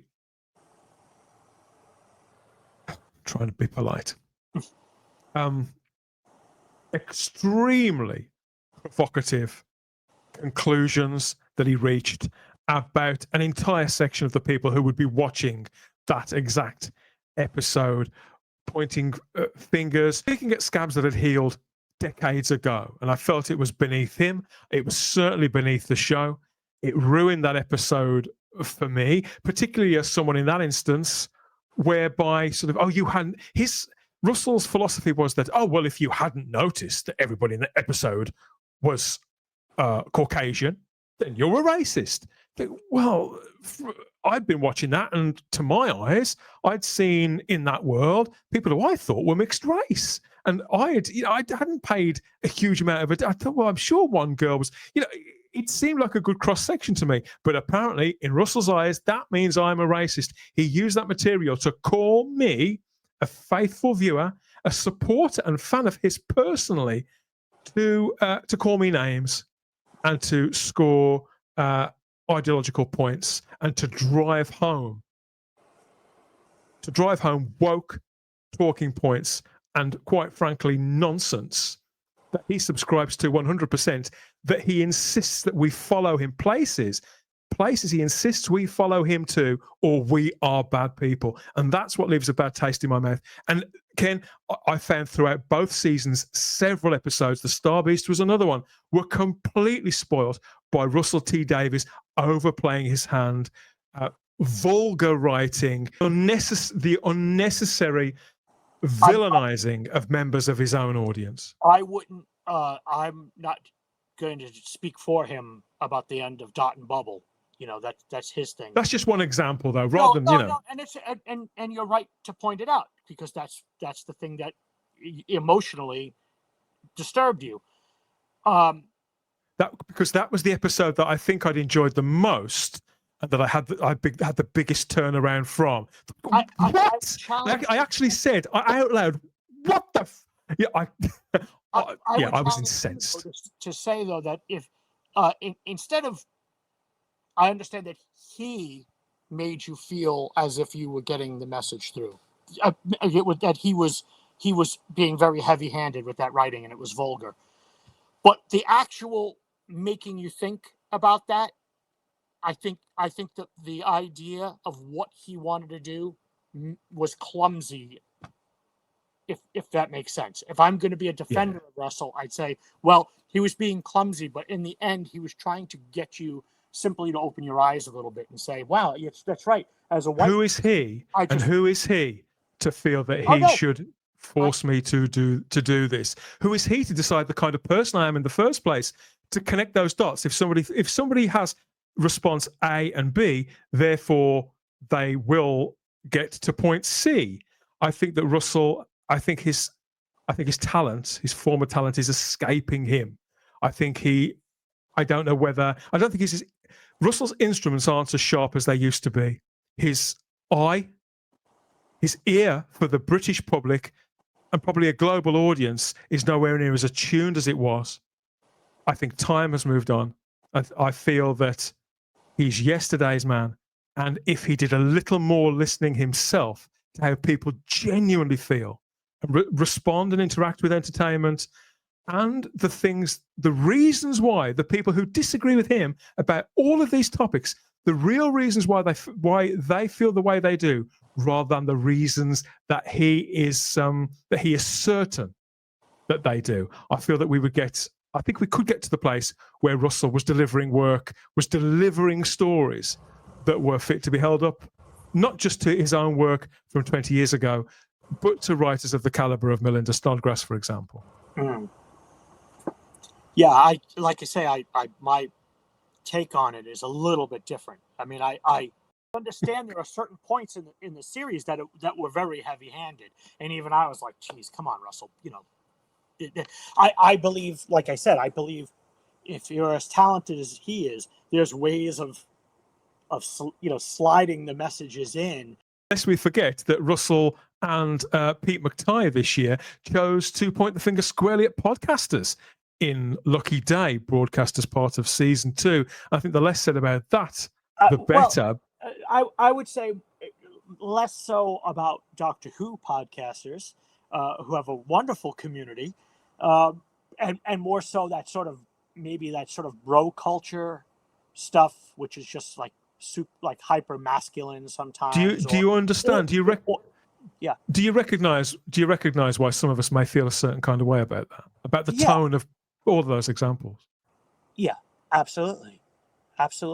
That he's choosing to point a spotlight and make an assumption, like paint with a broad brush, I think is what you're thinking, right? That I think he's got outdated ideas stuck in his head. I think he's intransigent to a degree that he won't even consider in himself. I think he's very, very certain about the things that he believes. And there's nothing wrong with that. I think we should all be clear about the things that we're saying. But for a writer, particularly a writer who in the past has seemed to have an ear for all kinds of voices and walks of life, I think it's a noticeable degradation in the quality of his output. And I think that's what's compromised his the connection between him and his audience, the affection and the respect that masses of us had for him, and the gratitude for delivering such an incredible comeback 20 years ago in the first place. Well, on a future of Doctor Who, I'm gonna guess that he will probably take more of an executive producer role and then maybe delegate someone new or someone returning. I mean, I doubt it's Stephen Moffat, based just on comments, but the more they'll protest too much, of course I don't want to go back to Doctor Who. Yeah, right. Okay. I mean, I have no reason to doubt him, to be honest with you. I'm sure like many successful television people, they have their own vision of where their career should be going. I get no satisfaction in saying I think that his best Doctor Who work is long behind him, and in using words like intransigent. I genuinely love this man's work right the way through from The Second Coming and Bob and Rose, and A Very British Scandal, to Nolly. So much of Russell's output I have adored, and to some degree I have been informed by, not educated, Russell, informed by, about people with very different ways of life experiences, beliefs, and simple ambitions for their lives, their personal lives, their personal lives, their professional lives. It's been his great gift that I have been so grateful to receive, and that's why I don't like being as condemning of his work or of the man as I am being on a regular basis. I'm giving as good as I get, though, is how I feel about it. He's the one that's poked this particular bear. Mm.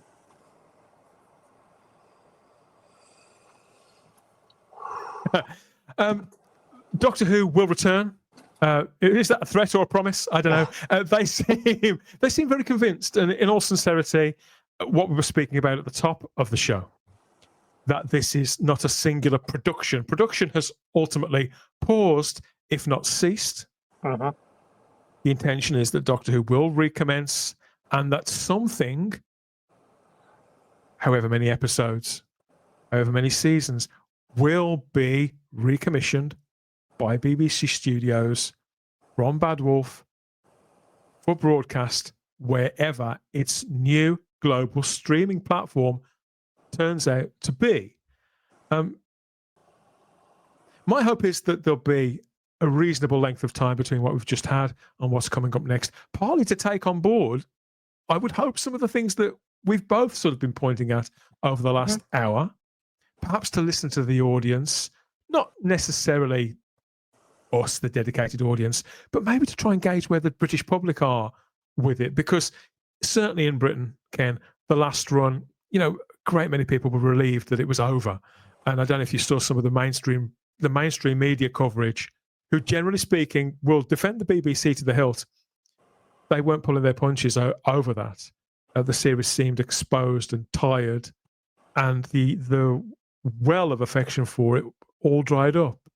Have you got any instincts about when it will be back? Well, it's funny that we say, oh, it's on pause. This show has been on and off pause probably since David Tennant announced that he was leaving. Remember that? What? The more I think about that, you're right. the Moffat crew wasn't ready in time, so they did a series of specials to stall. Because the show really ended with Journey. The Russell era ended with Journey's End, and then they wedged in a few more. Let's do it all over again. Let's have an encore with a few specials. Yeah. In comes Matt, and then again we had these pauses. Remember, in the 60th anniversary, pause. Oh yeah. Between there to get those things up. We're constantly pausing. The same with under Peter Capaldi's watch, we had these long pauses. So any kind of pause is not unusual. It's going to be the length of the pause that's really going to matter. And if it turns out to be a 3-year or 4-year or 5-year pause, well, I don't think it'll get that far. I think we're looking at probably about 3 years, which still isn't canceled, ladies and gentlemen, despite what, that sounds like it's canceled to me. No, it's not. Stop. We've already discussed that. Stranger Things hasn't dropped a season now for about 4 years. and if they dropped it tomorrow, it wasn't like people are going to be like, well, I don't want to watch that.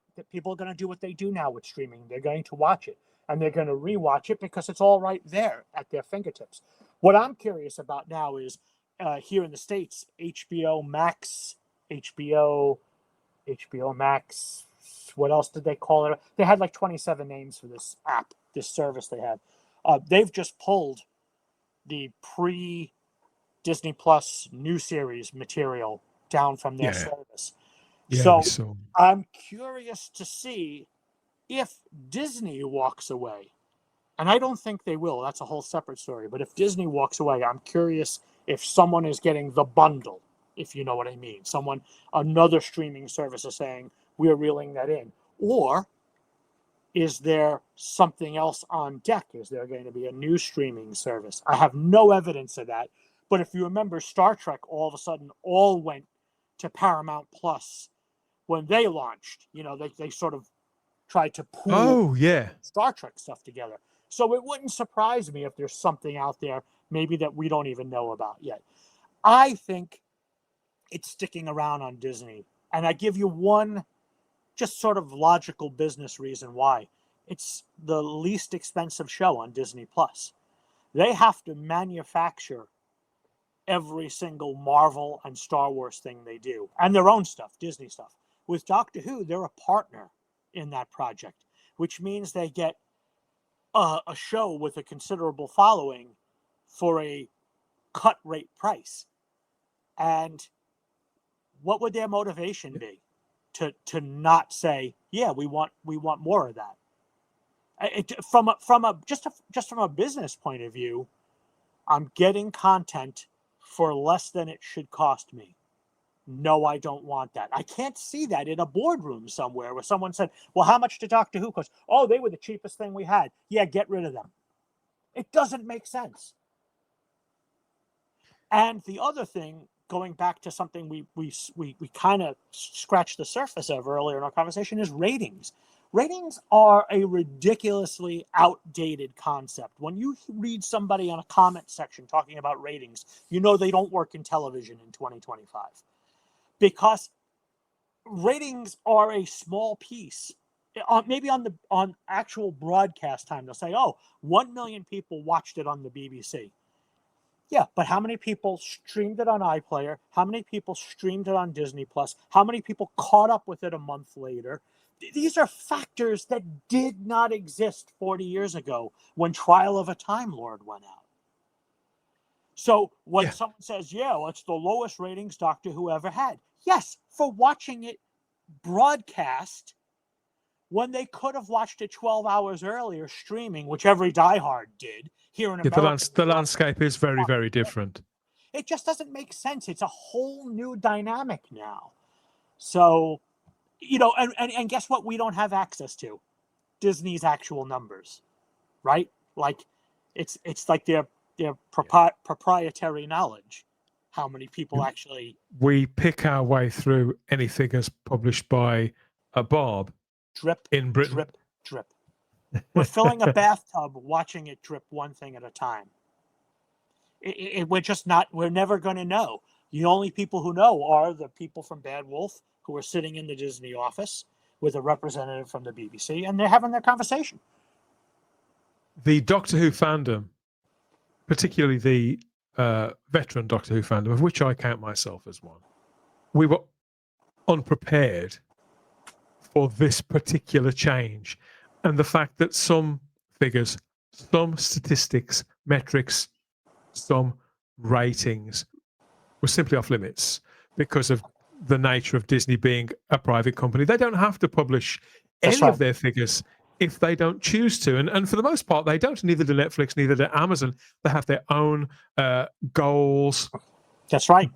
Be that by the quarter or the year, or probably in chunks of 3, 4, 5 years. Well, I would imagine also shift too as the marketplace shifts. If you were Jeff Bezos and you commissioned the Rings of Power and you spent a ton of money on it, why would you want to tell people that maybe it didn't live up to your expectations? Now, of course, if it exceeded your expectations, you'd be on the front page of a newspaper. Yeah. But and I'm not knocking Rings of Power, and I'm not even saying that's true. I'm just giving you an example of a show they spent a ton of money on. It would be embarrassing if it didn't meet that expectation. But they also know that television now is a long string. You don't have to cancel a show if people don't come to it in the first 6 episodes. You know damn well 3 years from now, if you have 3 seasons on, there's a person that goes, I've been hearing a lot about that show. I should watch that. That's the way now streaming has changed this whole business, this whole dynamic. That's, again, why, only 1.1 million people watched, pick an episode from last season. That's meaningless. It's meaningless. We don't have appointment television.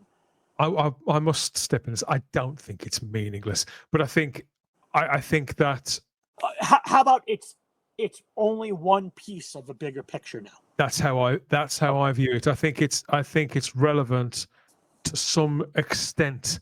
I think only as part of a mosaic. Yes, if you like, a broader. That's a great word. Array of figures that that all align and all connect, and I that think that we also don't have access to all of them. Yeah, and whilst sometimes that drives me mad too. But as I say, I don't view my role as to grab the spade, dig the hole, and get in myself. I can't change that. We have not got access to those figures, and trying to sort of be like alchemists or water diviners and so we haven't got the ratings, but we have got this figure which proves this. You'd be amazed the leaps of faith, the dots that get connected to try and decipher this, to decode it all. I don't think there are enough hours in the day, quite frankly. and it gets to the point where I believe that, and I recognize this in myself. So I'm not pointing at anybody in particular because I see it, I feel it. Mm-hmm. It's the side of me that would be operating in bad faith to hold this series to a standard that I wouldn't hold to any other. That's what I try to hold back from. I try not to.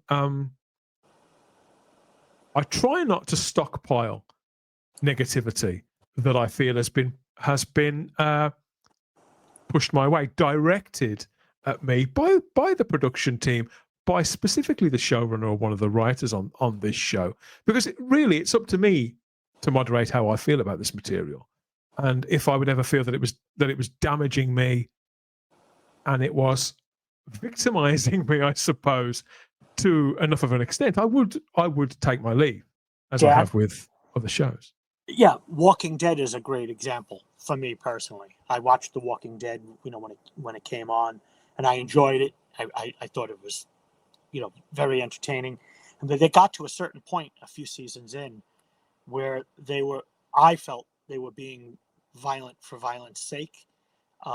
Things that really disturbed me. And I'm not a person who's easily disturbed. I'm not squeamish or anything. Yeah. But there was one or two episodes where I thought to myself, why am I just mentally abusing myself every Sunday night? And I just walked away from it. And you can do that too. If Doctor Who doesn't make you happy, don't watch it. Why are you watching it to abuse yourself? That's one of the things I don't understand about a few fans that I know that have just been like, this is the worst thing ever. Well, then spend an hour doing something else. Go learn a craft or play an instrument or something. I do sympathize with your heart happy. I do sympathize with those in that mindset. I've no doubt that you're as aware as I am. There's a large percentage of people who, particularly within the dedicated Doctor Who fandom, are on the autistic spectrum to one degree or another, and how they receive Doctor Who, how they view their connection responsibility towards the show is literally through hell or high water. I've been reached out to by several people just in the Type 40 Facebook group alone, never mind through other places, who've said, seriously, I cannot not watch this show. I get it. And whilst I'd like to think that I could quit, I could quit you, that I could quit, I have to accept that person has recognized how they feel and why they feel it, and understands themselves to that degree that I take that at face value. I think, oh, okay.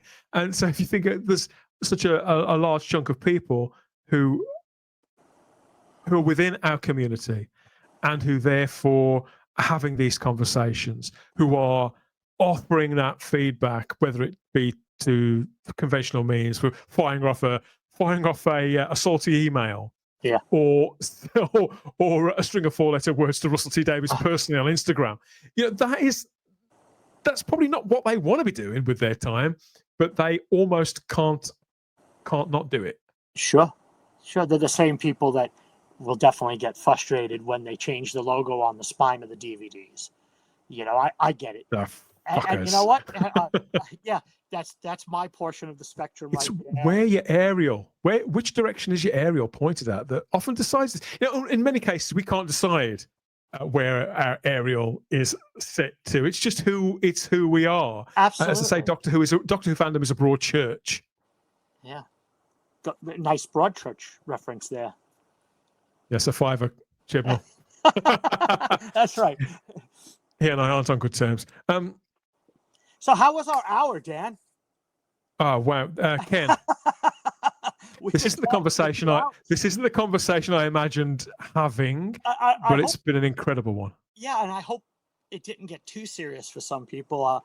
I apologize to some of you in advance, and I look forward to getting corrected in the comments section by a lot of people. Well, Ken, have you intended? This is the thing. Have you intended on offending anyone? No, absolutely not. That's the difference. I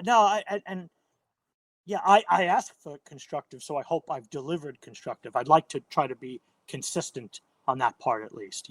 That's the difference. Offense hasn't been given. It's up to the individual how they respond. We each moderate our own emotions. If anybody wishes to take offense, that's, for the most part, that's on them. And that's my attitude towards most things now in 2025, when we have some of the conversations that we do have, be they about real world issues or fantasy TV shows for a family audience created over 6 decades ago by a set of wonderful people. That's right. We can always go back so and watch the Romans tonight, right? and watch. Get your toga on, Ken, and grab a Barbara comb Ian's hair and let them drink wine and all that kind of stuff. Yeah, we have all these things at our fingertips. And you know what, though? It's as much as we've ebbed and flowed in this conversation from very positive to, some controversial things. At the end of the day, we have a great community. I hope we all stay positive and just keep enjoying what we enjoy and support your passions. If you collect the comics or the novels or the toys or whatever, and come out to the conventions, especially if they're fan run, because it's done with love, on both sides of the pond and worldwide. If you're at a fan run convention, it's people just like us who do it to help people like you. Like, let's all meet our heroes together and tell them how much we love them and appreciate them. Especially now, Dan, as some of them are getting older, when we keep, every time I turn around, I lose a hero of mine, Us having this conversation, Ken, as you say, airing some differences, comparing and contrasting experiences and takes.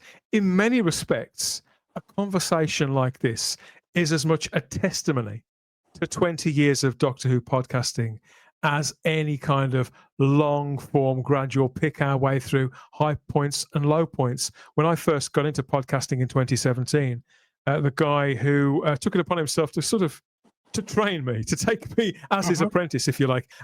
But Norm said to me, all the podcast really is a conversation. Right. It's no more, no less. And the quality of that conversation and the tone of that conversation is determined by the people who are participating in it. In many respects, I think, however podcasting evolved, onto video, like you say, the podcasts for me is mostly still an audio thing, and yet it's pretty commonplace now for most podcasts to have that video form, that video track, just the next place, Dan. On YouTube, Rumble, Odyssey, all those places. What next? The immediacy of going live with a live stream podcast, as we do twice a week on Type 40 Live. It offers a different kind of connection and brings about different tones of responses, sometimes in the heat of the moment, like we were talking about earlier on. Other times it's people who've been sitting on their take for a little while, for days, for weeks, in other cases for months, and this is their moment, this is their time to offer it and to get an immediate response. It's a great privilege to share that time with people each and every occasion that we do that. But for the most part, I think it does always come back to a quality of conversation entered into with the right heart, with a want to connect, ideally a willingness to understand and to share. Well, everything has a right to have its place. The only thing I ask of our community is, let's try to avoid the sort of World Wrestling Federation version of dialogue. You know what I mean? The steel chair, cage match kind of stuff. and more, bring the research, bring the intelligent conversation, and be like, and you know what? Sometimes it's important to check your ego too, and say, well, I just don't know anything about that. Like if you and I tried to have a conversation on Doctor Who comics, I would fail. I just don't know about them. I have a cursory knowledge, and I read them, as a teenager, but that was 40 years ago. So sometimes you have to check it. You can't, you know what you're getting into when you're getting into that discussion. But Ken, I've got one last question for you. Sure. If you were a WWE wrestler, what would your finishing move be? My finishing move would be like Christopher Eccleston, coward every time. I'd go running for the TARDIS and get the hell out of there. Probably. No, Yeah. no, it's got to be. I'm a You've turn got the to. other cheek guy, Dan. Oh, I don't believe it. I'm I a thought you were going to say maybe the deep dive. Huh? The deep dive. I've got a better one. You The know? deep cut. That's even better. Yeah, I don't know. I don't. If I stabbed anybody, it would be myself. I think Tom Baker says something in his autobiography about that. Something about, if I remember, again, I'm paraphrasing, something about he had a bat or something next to his bed so he could hit himself over the head if someone broke in the house. That would be me. Oh, someone broke in my house. Don't worry, sir. I'll hurt myself. Yeah. Oh, what a picture. What a picture that paints. Yeah, Ken, what a conversation. It's been fabulous to spend the last couple of hours. Ken, thank you so much even for creating Doctor Who Podcast Day. Again, it's flattering and humbling that you picked that day, and my honor to be here. It's my honor. I give much love and respect to everyone who's doing it out there now. There's just so much to admire. It's blown into an amazing thing. I was lucky enough to have been asked to be there at the beginning, but there's just such a great community amongst podcasters, for better or for worse. Listen, it's like we talk about it. It's a very diverse community, like all things Doctor Who, but it is still a community, and it's pretty amazing, actually. What is Doctor Who Podcast Day after all that? It's simply a one-day event to celebrate the community and the creativity of Doctor Who podcasting, both for the listeners as well as those of us who make the content on the 9th of August each year, nodding to the legacy of Doctor Who podcasting, which began all the way back in 2005 when Doctor Who Podshock published its first episode featuring Mr. Ken Deep. Ken, thank you for your company. Thank you very much, and love from James and Lewis as well. They both send their regards.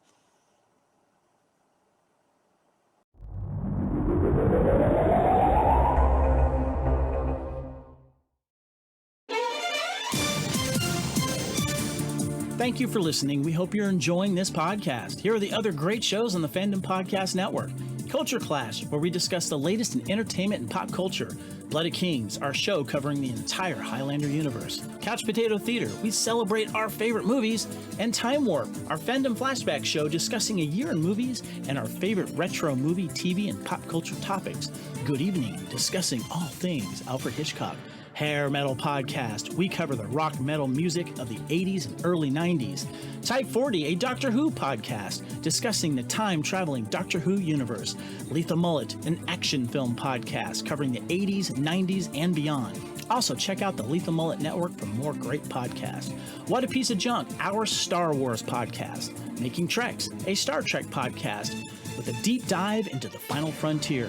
The Fandom Show, our Fandom Podcast Network live YouTube show discussing the hottest topics in fandom. The True Believers MCU podcast discussing the Marvel Cinematic and Television Universe. Union Federation, our Star Trek, and the Orville Show. And we're proud to welcome the BQN Network to the Fandom Podcast Network. Please visit our friends on the BQN Network, a Star Trek Universe podcast that also includes your favorite topics, movies, history, superheroes, and more. You can find the Fandom Podcast Network on YouTube. The Fandom Podcast Network is also on all major podcast platforms. The Fandom Podcast Network audio master feed is on Podbean at fpnet.podbean.com. You can find the Fandom Podcast Network on Facebook, Twitter, and Instagram. You can email us at fandompodcastnetwork@gmail.com. Thank you so much for listening, and remember, respect others and enjoy your fandom.